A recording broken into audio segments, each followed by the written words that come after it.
wawancara ibu sebentar. Nah di sini itu kan sistemnya pandemi ya Bu ya, jadi pembelajaran juga otomatis daring. Nah terus keunggulan dari sekolah ini yang mungkin kan tentunya ini MI, berarti kan tingkat agamanya mungkin yang harus lebih unggul, karena lebih ditonjolkan. Nah dalam masa pandemi ini mungkin adakah kesulitan selama memberikan pengajaran kepada siswa, terus dari segi memberikan pengarahan kepada guru-guru juga mungkin ada kesulitan? Ya mungkin kalau secara garis besarnya pada waktu masa pandemi semua sekolah pasti mengalami hal yang sama yang dialami baik orang tua maupun gurunya. Pertama, kalau masa pandemi ini kendalanya ya kita tidak bisa bertatap muka, tidak bisa bagaimana anak-anak menerima materi yang diterima oleh gurunya, dan orang tua juga ikut jadi guru di rumah. Dan guru juga di sini kerepotannya karena waktunya yang terbatas. Karena di sini menggunakan waktu yang 3 jam untuk selama masa pandemi ini. Tapi insya Allah dengan waktu yang 3 jam itu semua guru-guru diberi hanya materi saja. Nah selanjutnya tugasnya dikembalikan kepada orang tua dan diberi waktu kapan waktunya untuk mengumpulkan. Jadi kalau melihat dari kondisi seperti ini sih memang kesulitannya kita tidak bisa bertatap muka, dan bagaimana anak-anak yang nilai karakter aja ya ketepatan waktunya ketika pada waktu mengerjakan tugas tadi. Misalnya untuk sistem pendaftaran di sekolahnya online atau misalnya sistem Enggak, kemarin itu karena dalam waktunya 2 minggu, jadi kami tidak sempat untuk online, tidak sempat membuat brosur, spanduk juga itu 1 hari bagaimana supaya tidak ketinggalan karena banyak PR yang harus dikerjakan oleh kepala yang baru. Ya alhamdulillah dengan tercapainya 2 minggu itu ya mencapai 40. Kan kalau sekarang tuh ada kurikulum darurat. Nah, apa di sini menerapkan kurikulum darurat itu? Ada kurikulum darurat. Yaitu justru kan sekarang menggunakan kurikulum darurat karena dalam masa pandemi ini. Ya. Kebetulan kurikulum daruratnya belum di-print tapi sudah dikirim ke Kemenag ya. Alhamdulillah belum ada koreksi dari beliau, kemudian dia dari pengawas, mudah-mudahan ya betul. Kalau ada kesalahan juga alhamdulillah berarti harus dikoreksi. Kalau tidak ada kesalahan ya alhamdulillah bersyukur, berarti ini pertama kali berarti alhamdulillah sudah selesai gitu. Baik Bapak, selanjutnya apakah menurut Bapak pembelajaran di rumah mampu meningkatkan produktivitas belajar anak sama halnya dengan pembelajaran di sekolah? Saya kira tidak semaksimal ketika tatap muka. Ketika ada praktek yang harus dipraktekkan, misalkan kalau di sekolah kita bisa langsung mengamati. Bisa saja kita anak-anak membuat video di rumah, tetapi pasti banyak sekali campur tangan dari yang lainnya, misalnya dari orang tua.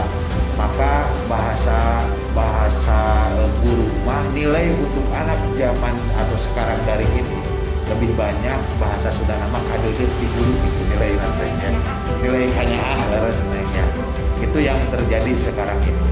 Kalau dibandingkan sama dan tidaknya, saya kira tidak sama. Ya. Ya. Nah, dalam pembelajaran upaya kami terus lakukan diantaranya melakukan observasi tentang aplikasi apa yang cocok untuk di lingkungan kami. Tentunya berbeda-beda ya. Ada yang bisa memakai Zoom, ada yang bisa memakai aplikasi yang disediakan pemerintah dan lain-lain. Tapi di sekolah kami karena menengah ke bawah tersebut maka kami memutuskan untuk WA. Kemudian diantaranya kami coba jika ada yang masih bersaudara, ini kami diskusikan. Jika ada yang bersaudara misalkan anaknya atau tetangga berdekatan yang tidak terjangkit COVID, yang aman-aman saja, kami coba disuruh untuk membuat kelompok belajar. Itu yang pertama. Kemudian kami juga membuat video-video yang tentunya kreatif, itu dari guru masing-masing, tergantung gurunya masing-masing. Ya, alhamdulillah. Ya nggak apa-apa. We are the dreamers.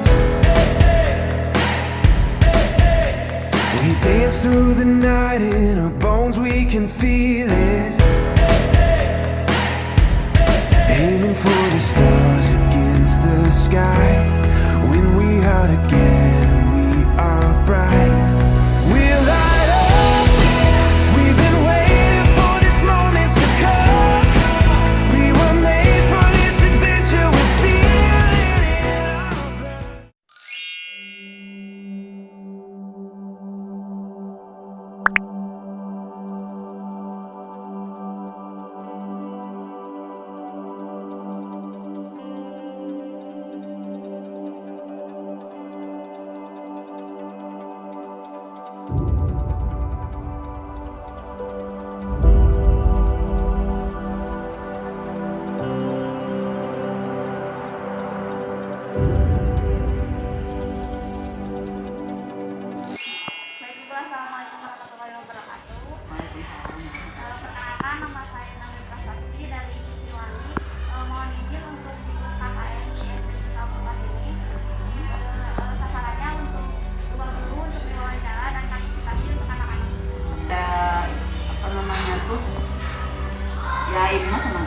kan.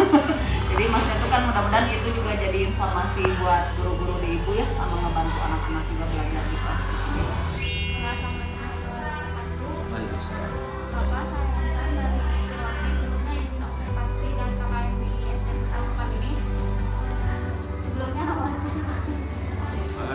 Pak Sarjana sebagai guru PAI di SD. Izin mewawancarai Pak. Sebelumnya kan tadi kesulitannya sudah Bapak sebutkan. Upaya yang ditempuh oleh Bapak untuk menghadapi kesulitan seperti apa? Ya tadi kendalanya ya ada daring, ada orang yang tadi ya apa yang tidak punya fasilitas, yang tidak punya HP, tapi karena di sininya rumahnya yang dekat, dia nggak punya HP sehingga diadakan di kelas itu juga terbatas. Tapi bagi orang yang jauh dan punya fasilitas HP, maka tetap ada pembelajaran lewat daring. Bapak, selanjutnya bagaimana sistem penilaian yang digunakan dalam pembelajaran kalau pembelajarannya yang dari daerah? Pembelajaran pasti memang kita harus dalam situasi seperti ini jangan ini ya kita harus ada banyak maklumnya ya. Pertama dia ketika dia itu kasih tugas dia mengasih tugas tapi ada yang salah ya kita juga mungkin harus apresiasi. Nah, selanjutnya Bapak, kapan Bapak melakukan evaluasi penilaian? Setelah itu setelah kita ngasih tugas kan ada langsung lewat Japri gitu ya ngirimnya lewat Japri dan itu ada penilaian dan itu soal-soalnya tidak banyak yang ini supaya nggak kesulitan untuk memeriksa misalnya 3 soal 5 soal periksa langsung penilaian total itu lewat Japri. Harapan Bapak untuk pembelajaran dari Harapan untuk pembelajaran dari ya tadi lah mudah-mudahan berlalu ya cepat berlalu pembelajaran daring ingin seperti normal biasa karena itu yang sekolah itu bukan hanya anak kadang orang tua yang marah-marah itu. Baik Bapak, sekian. Terima kasih atas waktunya.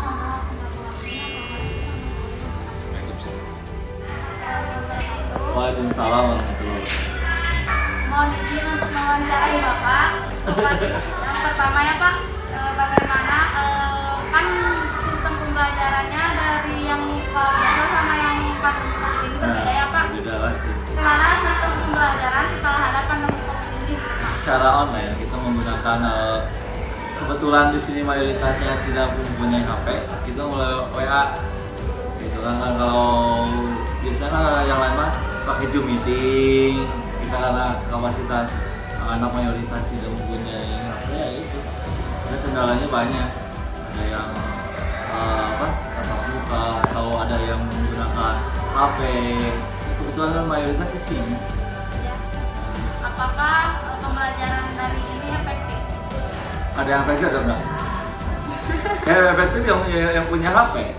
Nah itu yang efektif. Kalau yang nggak punya HP, terus nggak efektifnya kan kita nggak tahu kegiatan anak di rumah selama jadwal pembelajaran ngapain aja. Apakah menurut Bapak pembelajaran daring ini meningkatkan produktivitas belajar anak sama halnya dengan pembelajaran di sekolah? Enggak. Kurang ya Pak? Kurang. Malah yang kreatif kan guru. Guru kan harus mencari sumber, terus harus bisa dia menjadi artis, harus bisa menjadi produser sendiri karena dia. Apa saja kesulitan yang Bapak hadapi selama masa pandemi ini?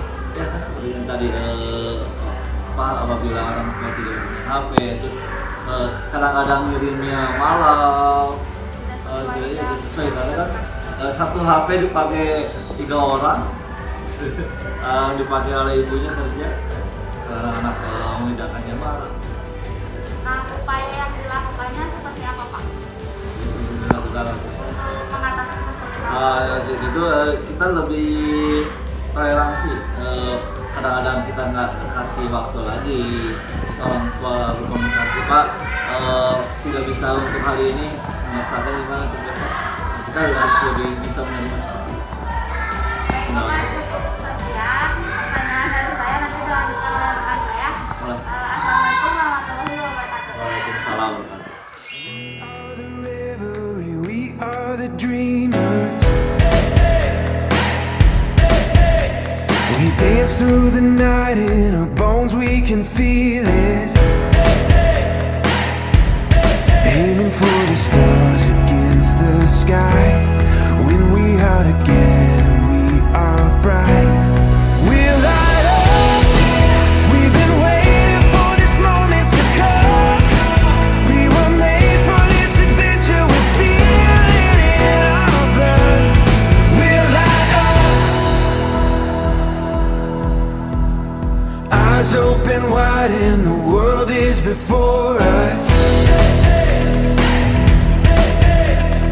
We are the sound of a beautiful chorus.